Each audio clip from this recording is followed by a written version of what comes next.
Hello friends, आप देख रहे हैं आपका चैनल शेयर बाजार विद आयुष। और इस वीडियो में बात करेंगे आरआर केबल आईपीओ की लिस्टिंग डे स्ट्रैटेजी के बारे में।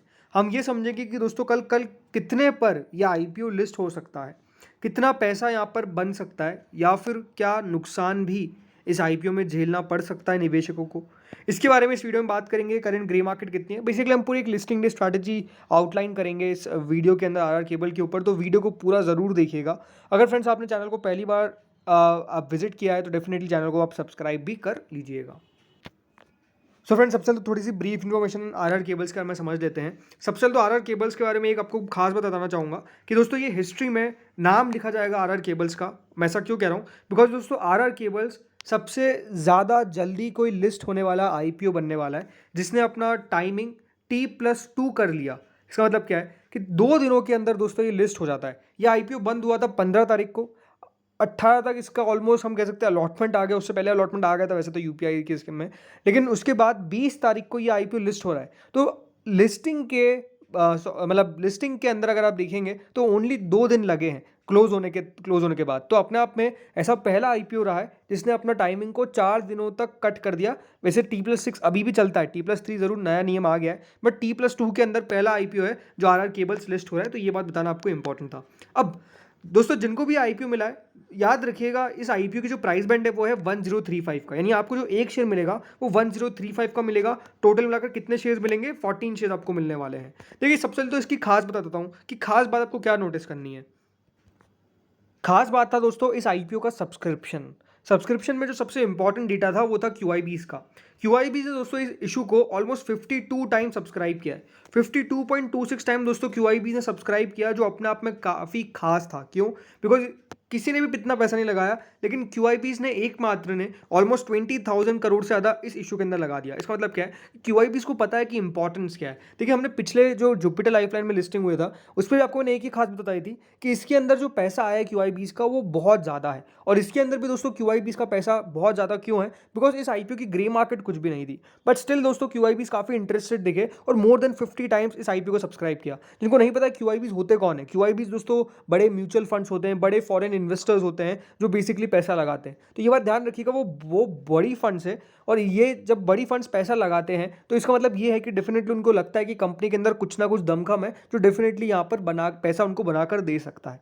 ये ज़रूरी नहीं है कि देखिए लिस्टिंग पर बेचते हैं, ये ऑलमोस्ट लॉन्ग टर्म वाले इन्वेस्टर्स होते हैं। बट ओवरऑल जो बताने वाली बात ये है कि यहाँ एक अच्छी कंपनी के अंदर पैसा जो है वो डेफिनेटली उनके द्वारा लगाया काफ़ी बार जाता है। तो इसके अंदर क्यूआईबीज ने काफ़ी बढ़िया तरीके से पैसा बेसिकली लगाया था।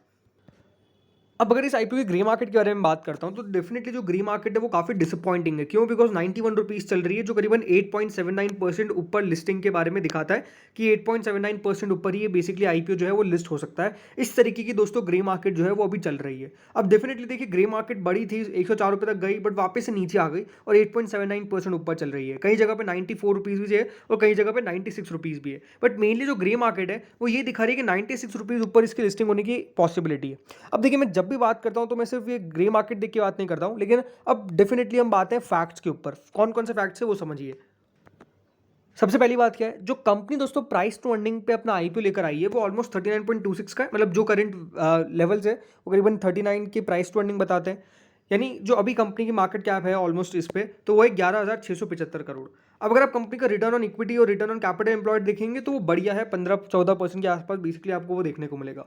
डेट टू इक्विटी रेशियो काफ़ी ज़्यादा फेवरेबल है, ओनली 0.36 का है। लेकिन जो मेन इंपॉर्टेंट बात है वो ये है कि 39.26 का दोस्तों इसका पोस्ट प्राइस टू अर्निंग होने वाला है। तो यानी जो ये लिस्ट होगा वो करीबन 39.26 के इस पे लिस्ट हो सकता है। मतलब जो भी वैल्यूएशन से अभी करंट जो कंपनी अपना आईपीओ का प्राइस बैंड लेके आई है 1035 का, वो बता रहा हूँ, ठीक है। अब यही इस इंडस्ट्री के अंदर अगर मैं बड़ी बड़ी कंपनीज की बात करता हूँ, वैसे तो आरआर केबल्स अपने आप में काफ़ी बड़ी कंपनी है, लेकिन अगर दूसरी कंपनी से इसको कंपेयर करते हैं तो दोस्तों हैवल्स करीबन 79.49 का प्राइस टू अर्निंग है। देखिए हर बिजनेस डेफिनेटली थोड़ा बहुत डिफरेंट है, बट स्टिल अगर इसके पेयर में आप देखेंगे तो हैवल्स 79.49 के प्राइस टू अर्निंग पे ट्रेड करता है। पॉलीकैप 62.57 की प्राइस टू अर्निंग पे ट्रेड करता है।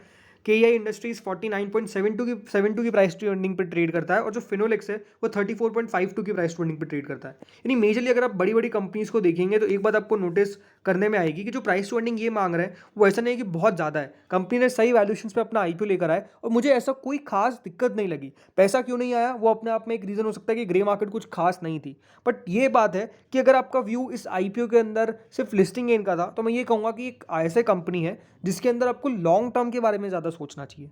हो सकता है कि दोस्तों कल लिस्टिंग पे आपका पैसा जो है वो 15-20% बन भी जाए, मैं मान के चलता हूँ कि बन सकता है, कोई बहुत बड़ी बात नहीं है। लेकिन ये बात आपको बताऊँगा कि यहाँ से आपका अगर टाइम व्यू थोड़ा सा ज़्यादा है 2-3 साल का, तब भी हो सकता है कि पैसा अच्छा खासा बना के दे देगा। अब बात करते हैं कि एग्जैक्ट कल कितने पर लिस्ट हो सकता है। अब दोस्तों जो कंपनी बता रही है वो है करीबन 1035 रुपीज़ का इसका प्राइस बैंड है। ग्रे मार्केट को चलिए हम ले लेते हैं ऑलमोस्ट 100 रुपये यहाँ से, ठीक है, क्योंकि मैंने अलग अलग जगह देखा तो ऑलमोस्ट 100 रुपये का हम मान के चल सकते हैं। इसका मतलब ये कि दोस्तों ग्रे मार्केट के हिसाब से तो ये करीबन 1135 पे लिस्ट होगा और रिटेल में पर लॉट आपको करीबन कितने का मुनाफा होने वाला है, 1400 रुपीज़ का, बिकॉज 14 शेयर्स है आपके पास। 1400 रुपये का दोस्तों यहाँ पे मुनाफा जो है वो बेसिकली बता रहा है। बट स्टिल मुझे लगता है कि जिस तरीके से पैसा निकल कर आया, जिस तरीके से दोस्तों इसके अंदर QIBs ने पैसा लगाया और जो वैल्यूएशन पे ये लेके आया, मैं मान के चल सकता हूँ कि अगर ये 1200 रुपये के आसपास भी लिस्ट होता है तो बहुत बड़ी बात नहीं है मेरे लिए, मतलब वो चौंकाने वाली बात नहीं है। मेरे हिसाब से दोस्तों ये जो कंपनी है कल वो लिस्ट होनी चाहिए अराउंड 1100 रुपये से लगाकर 1200 रुपये के बीच में। मैं ऐसा क्यों कह रहा हूँ, बिकॉज मुझे लगता है कि इतनी जगह है इसके अंदर कि 1200 तक भी जा सकता है। अगर इससे ऊपर जाएगा तो डेफिनेटली वो अपने आप में थोड़ा सा चौंकाने वाली बात होगी, लेकिन स्टिल 1200 तक की जगह बन सकती है इसके अंदर, ऐसा लगता है मुझे। अगर 1100 के नीचे लिस्ट होता है तो ये लिस्टिंग मेरे लिए बहुत चौंकाने वाली होगी, बिकॉज इतना खराब लिस्टिंग की एक्सपेक्टेशंस कम से कम मैं करके नहीं चलूंगा। तो मेरे हिसाब से क्या है कि यहाँ पे करीबन 1100 रुपये से 1200 रुपये के बीच में इसकी लिस्टिंग हो सकती है।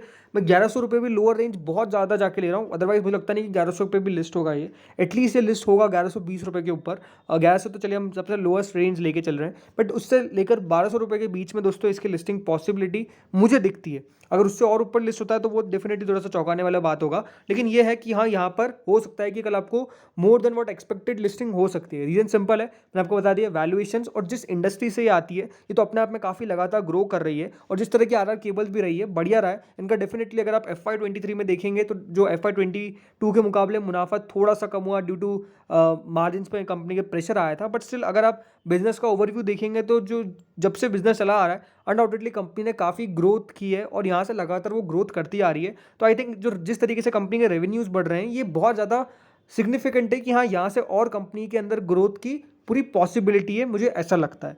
तो मेरे हिसाब से 1100 से 1200 रुपये के बीच में इसकी लिस्टिंग होनी चाहिए। अगर हाँ 1100 से नीचे होती है तो लिस्टिंग खराब होगी। अब जिनके पास नहीं आया क्या 1100 पे बाय करना चाहिए, फिर जो बाय करने के बारे में विचार कर रहे हैं, मुझे लगता है कि 1100 के अगर नीचे मिले तो अनडाउटेडली एक ऐसी पोजीशन है जहाँ पे लॉन्ग टर्म के हिसाब से डेफिनेटली पोजीशन बनाई जा सकती है। देखिए कोई रिकमेंडेशन नहीं है, जस्ट मेरा पर्सनल व्यू है जो आपके साथ मैं शेयर कर रहा हूँ। अगर मुझसे आप पूछेंगे कि मैक्स कितना मुनाफा हो सकता है यहाँ पर, तो अगर मैं 1200 की रेंज लेके चल रहा हूँ तो मैक्स मुनाफे की बात भी सिंपल है कि यहाँ पर जो मैक्स मुनाफा है वो आपका दोस्तों ऑलमोस्ट 155 रुपीज़ पर शेयर, यानी ऑलमोस्ट मान के चलिए जो मुनाफा है वो आपका होगा पर लॉट 2310 रुपये का। अगर 2310 रुपये का मुनाफा आपको होता है तो मान के चलिए अच्छा खासा मुनाफा हुआ है। फिर अगर आपने सिर्फ लिस्टिंग के लिए लिया है तो डेफिनेटली आप एग्जिट भी कर सकते हैं, उसके लिए कोई बहुत बड़ी बात नहीं है। तो ये मेरा मानना है कल के लिए कि ये 1100 से 1200 के बीच में लिस्ट होगा। मुनाफा एट लार्ज कम से कम 2300 रुपये तक का हो सकता है, मेरा ये मानना है। तो देखते कल होता क्या है। लिस्टिंग इस प्रकार की एक्सपेक्टेशंस है, आपके क्या व्यूज़ है लिस्टिंग को लेकर मुझे ये भी कमेंट सेक्शन में बताइए। और डेफिनेटली आपका क्या व्यू है, आप इस कंपनी को लॉन्ग टर्म रखने वाले हैं या फिर शॉर्ट टर्म रखने वाले हैं, ये भी मुझे कमेंट सेक्शन में बताइएगा। इस वीडियो में इतना ही था। Thank you friends for watching this.